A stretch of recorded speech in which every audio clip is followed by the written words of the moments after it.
Welcome back to the Leadership Forum, a space where corporate leaders share insightful takes on the human side of ingenuity. I'm Saquib Vali, explorer. Say hi to the future. The leader with us today is Yael Benarroch, president and founder of MOMforce, leveling the playing field for professional moms. Her mission on the talent side is to help more women remain in the workforce, doing what they love while caring for those they love. And on the client side, MOMforce helps action the gender diversity. Welcome, Yael, and thank you for taking time out from your well-nurtured schedule. Thank you so much for having me. It's a pleasure to be here. So, Yael, let's let our listeners hear in your voice how you would introduce yourself to them. But when you do, give us a sense of what got you started, this journey. In other words, tell us your story and the MOMforce story. Absolutely. So, as Saquib said, my name is Yael Benarroch. I am a mom of six. So I have five daughters and a son between the ages of 5 and 15. I've also been in the corporate space for the last 20 years. So 7 years with one of the largest beauty companies in the world. And then another about 8 years with the largest packaged goods company in the world. And they were both amazing experiences. And while I was working, I was, having my children and raising them. And I got to a point where actually at that point I was pregnant with my last two were twins. I was pregnant with my twins. And I was at a point where I was with my company for about 7 years, and it was a wonderful experience, but I did want to kind of see what else was out there. And I was getting poached from recruitment agencies, and they would contact me and offer me different senior level positions. And I would always say, well, right now I'm able to leave the office at 4 o'clock and pick up my kids from the bus and then continue working from home. Now, this is prior to COVID, where working from home and hybrid has become the norm. My company was really excellent in that regard. So I was able to leave the office every day a little bit earlier, pick up my kids, continue working from home. And every time I would bring that up to the recruiter, they would say, oh, no, you can't bring that up in the interview. You have to first get the job, build equity with your new employer, and only then let them know that you're a mom, that you need to have some accommodations. And that prevented me from ever even applying to any job, because why would I put myself in a position where I don't know if I can actually balance my work and my life? Now, when I was pregnant with my twins, I was getting a couple of these calls, and then in combination with a close friend of mine who gave me a call, and she was really frustrated because she was pregnant and she was really embarrassed to share that with her employer. She felt like she was doing something wrong. And I really got frustrated. It really got me thinking, like, okay, there is all this talent out there that feels so concerned about looking what's behind door number two, that there is such a taboo in the recruitment space about having these conversations where, 70% of women between the ages of 25 and 40 are young moms in Canada who balance their work and their life. So this really made me pause. And I was thinking, am I the only one having this issue? I'm not applying to any other jobs, even though I feel like I'm really at a time in my life where I am ready to start exploring other options. My friends are embarrassed to share with their employers that they're expecting. Is this a widespread problem? Are there all these women feeling limited in their career progression as they're raising their families? So I did a short survey that I just circulated around 40 of my friends. And within 48 hours, I got over 250 replies. So kind of everybody sent it to their friends. Everybody knew someone who was a working mom who might be struggling or thought that they could wanted to add their 2 cents. Right away, I got all these responses, and I saw that this was a real issue. Digging a little bit further, I found that over 40% of women at one point leave the workforce once they become mothers because of the perception of, not being able to balance their work and their life. And then digging even further, I saw that while many companies do such an amazing job of hiring an equal level of men and women at entry level, 9 out of 10 of the most senior level jobs in Canada are still held by men. And I'm like, that is such a gap right there. There's all these talented women that are either leaving the workforce altogether or feel like they cannot apply to any other organizations. And there are all these companies who constantly say that they're seeking top talent. I'm like, how can we bridge that gap? And that's how MOMforce was born. It was really born out of a passion project. I became obsessed with the problem and just wanted to research it. And at first, I was just building connections and meeting with companies and understanding the space really out of curiosity. I was on mat leave at the time, and then what was a passion project shortly turned into a business. It's so enlightening to hear your story, Yael, because one, the situation that you faced or your friends faced or whoever that was out there faced. I'm married, I've got two daughters.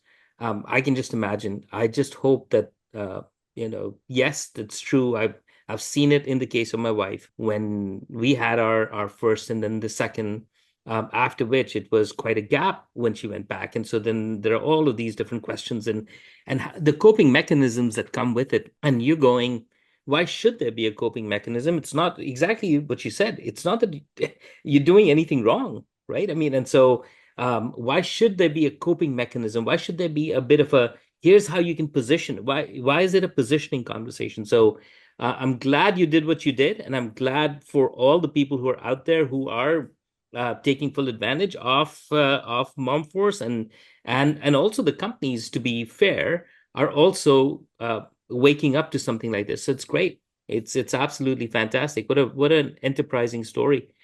So, Yael, one of the human conditions that we at Say Hi to the Future explore is around what we call find your voice. Mhm.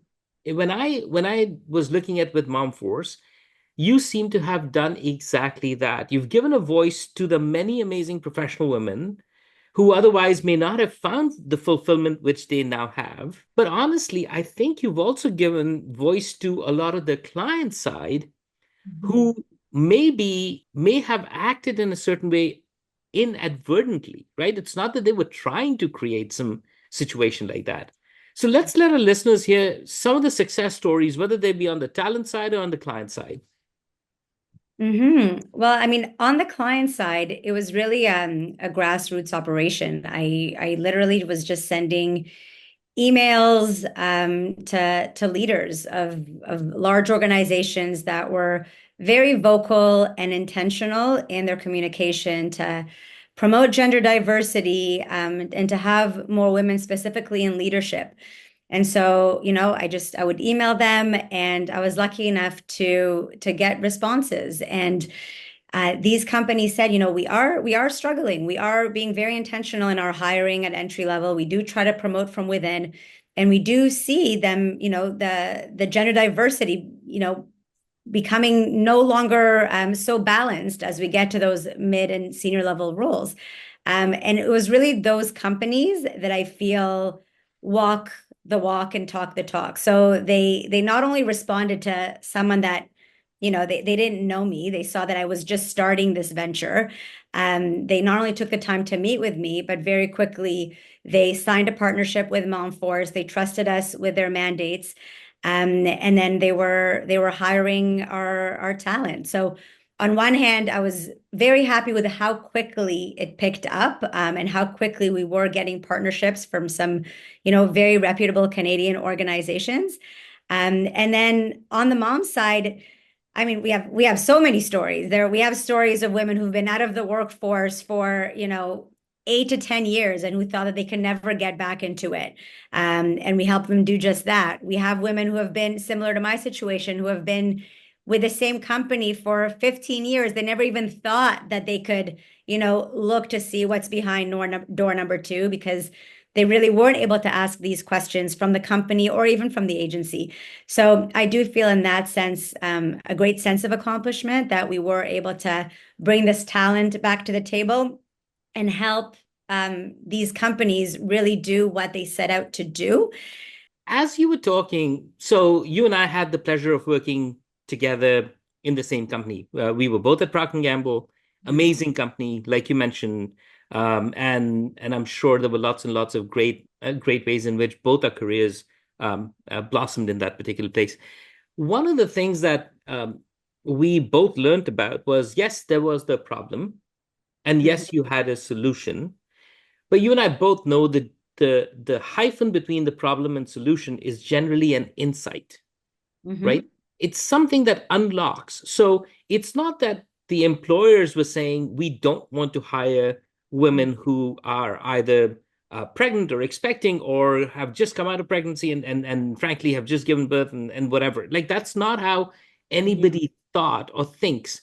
But there must have been an unlock or an insight on the client side. And I'm sure there was an unlock and an Mhm. insight even on the mom side that would have suddenly made these connections so much more fruitful. I mean, is that something? Absolutely. Yeah. Absolutely. So those numbers that I cited earlier, those were really big aha moments for me. So when I actually saw when I was researching and I saw that over 40% of women, so it wasn't just me and it wasn't just my friend and it wasn't just a few peers who answered my survey, but on, in the Canadian marketplace, over 40% of women were leaving what they were doing for whether a short period of time or a long period of time because of the perception, not because they couldn't balance work or life, but because they felt like they needed to take that career break, either because the company imposed it on them or they imposed it on themselves.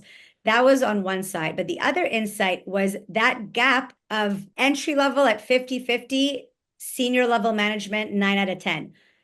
That those numbers blew me away because I even knew when I used to work at Procter and Gamble and I was part of the on-campus recruitment committee and we would be doing interviews, and I knew that it was very important for P&G and for many other organizations that I deal with, that we are cognizant of diversity measures to make sure that we do have a nice diverse pool that we bring into the organization.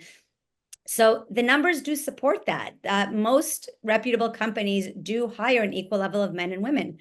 But when I saw that 9 out of 10 of the most senior level jobs in Canada were held by men, I'm like, wow, that is such a clear gap. What happens between those first few years and those latter years of seniority to women? What happens? They get married, they have children, typically, around 70%. Does it mean that, their partners aren't being supportive at home? No, it doesn't mean that at all. However, even though, partners, husbands are taking a more active role in the home, over 67% of the domestic responsibilities are still held by the Absolutely. mom. So, Absolutely. so when I saw that gap, I'm like, something needs to happen to fill that gap. That was a big insight for me. Got it. Have you come up with some ways of making partners and husbands also take greater responsibility for the stuff at home? Because I think that's a societal conversation to be had. Because it's true, we do need to.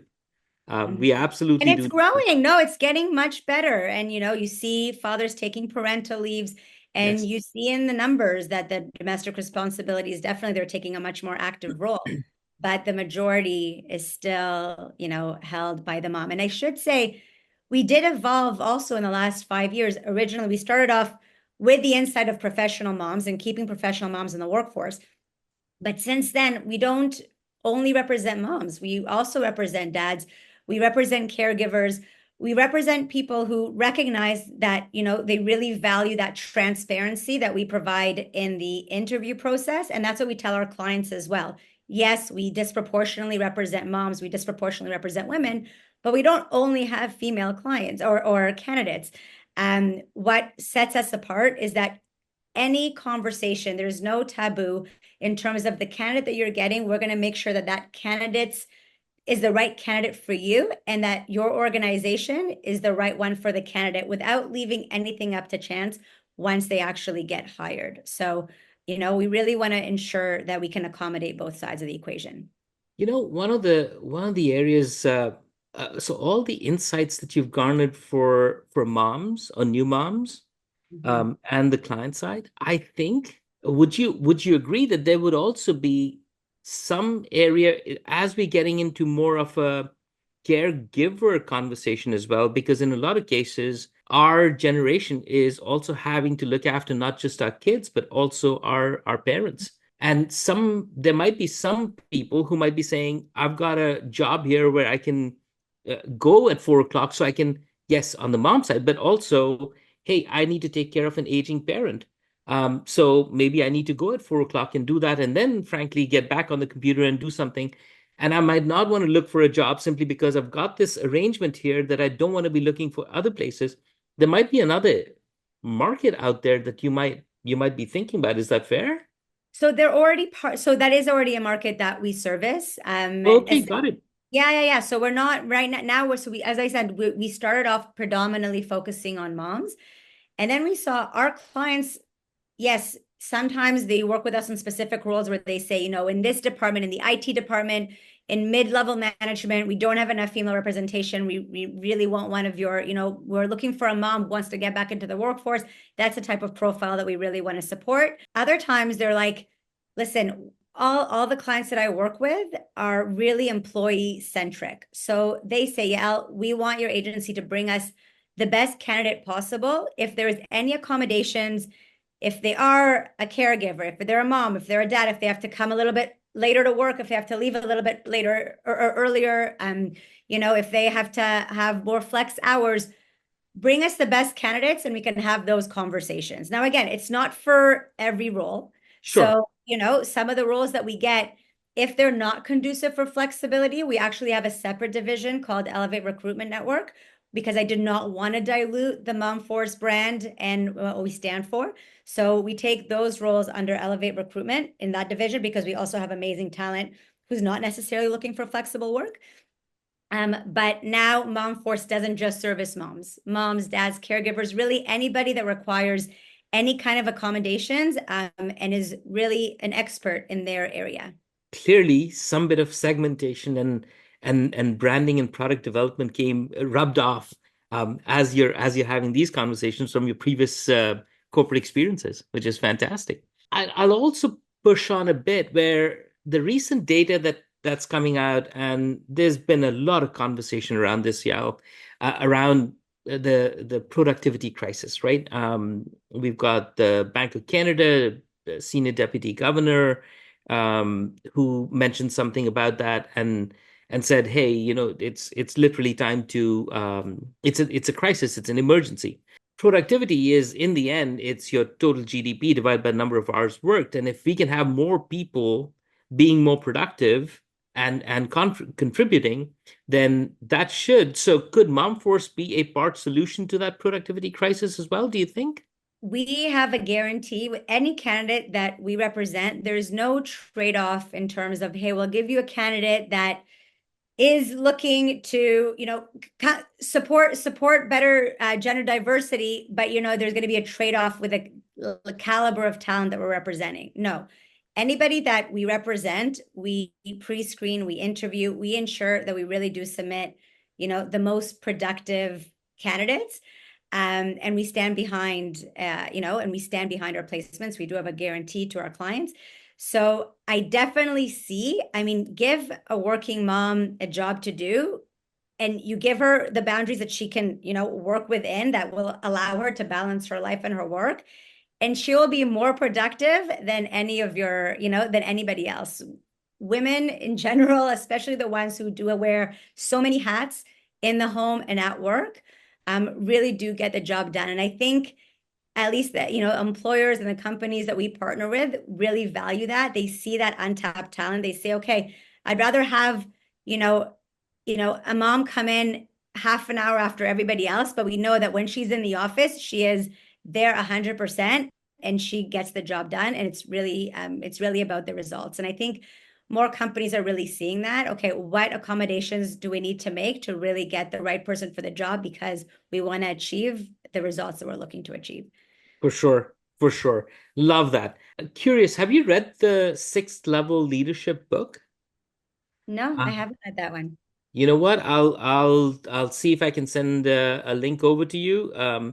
And it's funny. So, the whole Maslow's hierarchy of needs of self-actualization being at the top. Yeah. Well, there's a level after that, which is it's not about self-actualization, it's about service to other. And that entire concept was born out of how moms contribute versus how everyone else contributes. And there's a whole nurturing element to it, which actually is that next level of leadership, which is kind of like how you and I would have spoken about servant leadership. right? So there's a whole concept that's come out of that. I'll send the link over to I you. And love that. I have to read that. exactly. So you've come out with a great concept. It's doing well, fantastic. But I'd also love to get your leadership take on ingenuity, and especially now that you've got a product, how do you continue to innovate on a regular basis, right? So more importantly, the human side of ingenuity as it relates to you, your organization's success. What's your take? What has worked well? When has it not? What have you learned along the way? Absolutely. I think you really have to, as you said about, being in the service of others, you really have to listen to, on my side, my client are the companies, but I also listen, making sure to listen to the candidates, making sure, there were a lot of candidates that were applying and they're like, can I apply for this role? I'm not a mom, but this role sounds perfect. And, I love what your company stands for. Can I be part of that?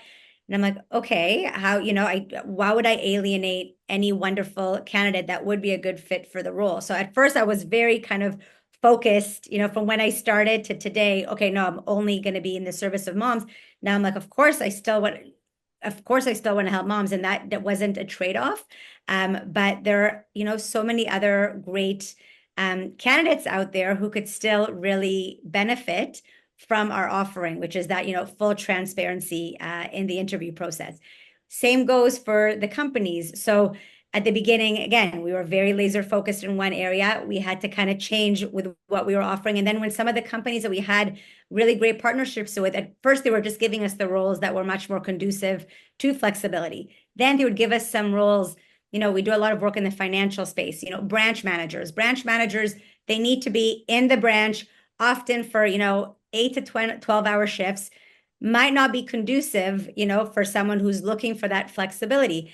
And that's when we said, okay, you know what? We want to be true to our name. We want to be true to our mission. What do we need to do? So that's when we kind of separated ourselves, and I started another division and hired another team to kind of service, the clients that way, so that we can fill those roles still by providing talent really quickly. So, our guarantee is to provide a talent within a week, fully contingent. So we don't get paid until we actually place the candidate, whereas a lot of other recruitment agencies ask for a retainer.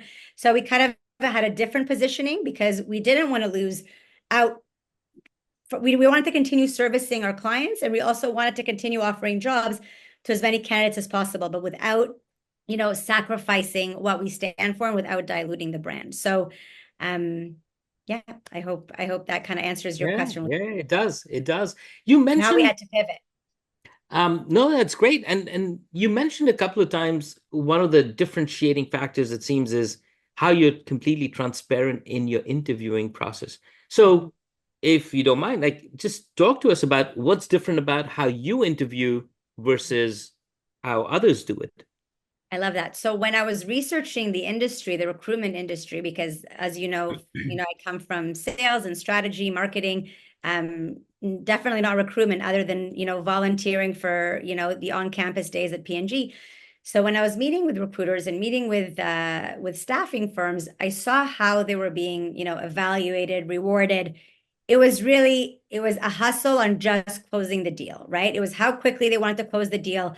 Most companies don't necessarily have exclusivities with agencies. So it's, you're competing against another agency. So it's really the first one to get the mandate, the first one to fill it is the one that's going to get the payday at the end of the day. And when that is how you're being rewarded, then there's really no room for those discussions with a candidate where, that would not make you look potentially, you're not necessarily representing yourself in the best light in front of your client if your candidate is all of a sudden asking for, accommodations. They're asking for, what about vacation? How many weeks of vacation? I do have a family. My kids are off in the summer. What does that look like? Recruitment agencies don't want to have these conversations, not in the first round of interview, not in the last round of interview. They don't want anything that would jeopardize the deal. So what's different about us is that we tell our clients in the forefront, just so you know, we're going to have those conversations with the clients. We want to really know what they're looking for, not just for a job that they can have for the next 1 to 2 years, but with an organization that's really going to be sustainable for them for the long run. So what would they be looking for in an organization? And would you be open to considering that, given assuming that they're the right person for the job? So that's when we have these conversations with the candidates.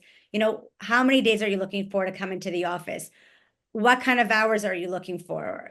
How many weeks of vacation are you looking for? If that's not in line with a company, is that an area of, we would have that conversation with the company. We have this amazing candidate. They fit the bill completely. Right now, they have 5 weeks of vacation. Is that something that could be done? We don't shy away from these conversations where most other agencies wouldn't have these conversations. They're hoping that the candidate will sign the offer, get the job, and then the company will kind of deal with that when it comes time to it. So that's a little bit what sets us apart. Understand. Let's shift focus from your clients and your talent, the ones you represent, and more to you specifically. Talk to me about leadership. What kind of people do you groom for, look for, surround yourself with, as far as you yourself are concerned? So it is a very boutique agency. So we don't have a large organization with a lot of different tiers. We're a boutique agency of 5. And the people that I surround myself with are all very hardworking. They all have families themselves. Everybody, works remotely, but we make sure that we communicate every single day where, there's a lot of transparency. I personally, my leadership style is not to micromanage, but to make sure that I hire someone that I really feel is trustworthy and hardworking and integrity. Like, they have integrity. They're honest. Those are really things that I look for when I hire someone to join the team. And thankfully, I've been really, really fortunate to have, the same members of my team almost from the beginning. And now I have a couple of new ones that as we're expanding. Where to from here, Yael? I think we're going to continue now that before I was doing all the business development myself. I was the one that was going to the clients. My team was helping with the interviews, with the recruitment, account management, but I was the one that was really having those conversations with the clients. And I do love that part of the business, but I do need now some help with that. I recognize that, it's hard to kind of wear all the hats. And I do want us to continue growing, to continue have more job offerings for our talent pool. So, I am looking to now expand my sales force to grow in that way. And then also to help Elevate Recruitment Network grow as well as we continue growing MOMforce in parallel. Yeah. Clearly you don't have enough to do already. So, it's great. You're an inspiration. It was just a lot of fun when we were working together, but now, as I've heard how you've developed and where you're going with all of this, you're satisfying a real need. Thank you so much for taking the time and being with us. I'm sure our listeners are going to love the insights that you've just given them. And if they want to hear more from you, then we will tag you and MOMforce in our show notes. But thanks a lot, Yael, for taking the time. No, my pleasure. And really the thing that really drives me is I don't want anyone to feel limited, especially when it comes to, it's such a privilege and I feel like it's such a gift that I have a very beautiful family and I'm very, very grateful for that. And I would never want anyone to feel, hesitant about having a family and feeling that that would be at the detriment of their careers and growing in their careers. I'm a very ambitious person. I know many people are ambitious as well. And I just would never want anyone to feel like there's a trade-off between having a fulfilling home life as well as a fulfilling professional life. And that's exactly where we need to let this go. But thanks a lot. Thanks a lot, Thank you.